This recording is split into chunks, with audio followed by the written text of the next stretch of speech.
গাছ বলো তো? চেরি। এই নে চেরি কোথা রাখবো? এই নে এই নে নে, তোল তো। কালারটা হেভি ডার্ক হয়েছে। হ্যাঁ, গাছটাই কত সুন্দর।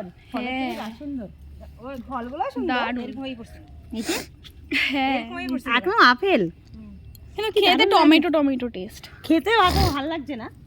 এই যে ফুলটার কালারটা, যদি না খাও তুমি তো কি করে হবে? এই যে পার্পল কালারের ফুল হয় গাছটাতে, একদম দুধে আলতে হবে। দারুণ দেখতে হেভি সুন্দর। এই যেগুলো ছোট এখনো, এই যেমন ধরো যেই ভালো সে তো তুলবে। আর আমি ভাবছি কি এটা করম জায়গা জানো না, এই টাকাটা নিয়ে রেখে দেওয়া 3 দিন, তারপর দুধে আলতে হবে।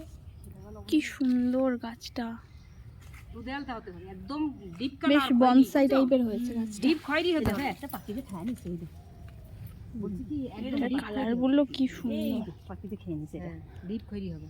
হ্যাঁ পাখিতে ওই খেয়ে যে এইটা যে হয়েছে একটু মিষ্টি মিষ্টি হয়েছিল। দেখ ভোলা লাগাইছে সবাই মিলে খাইতে পারো। হ্যাঁ, ভোলা আর কয়দিন খাইবে? ভোলা কাকুর বউ কিন্তু আমার ফেসবুকে আছে। হ্যাঁ এই যে কি সুন্দর হয়েছে এই গাছটা। এ কি ডাল থেকে হয় নাকি? না না কলম করা থাকে না? তুমি লাগাই দেখ ডাল, দেখ কি হয়। দেখতে হবে অনলাইনে। কি সুন্দর গাছটা। লাগাই এই দেখ, এইভাবে লাগাইয়ে দেখো তো মাটি, এইটাও যাতে মাটিতে লাগে সেরকম ভাবে দেখতো, মানে এইভাবে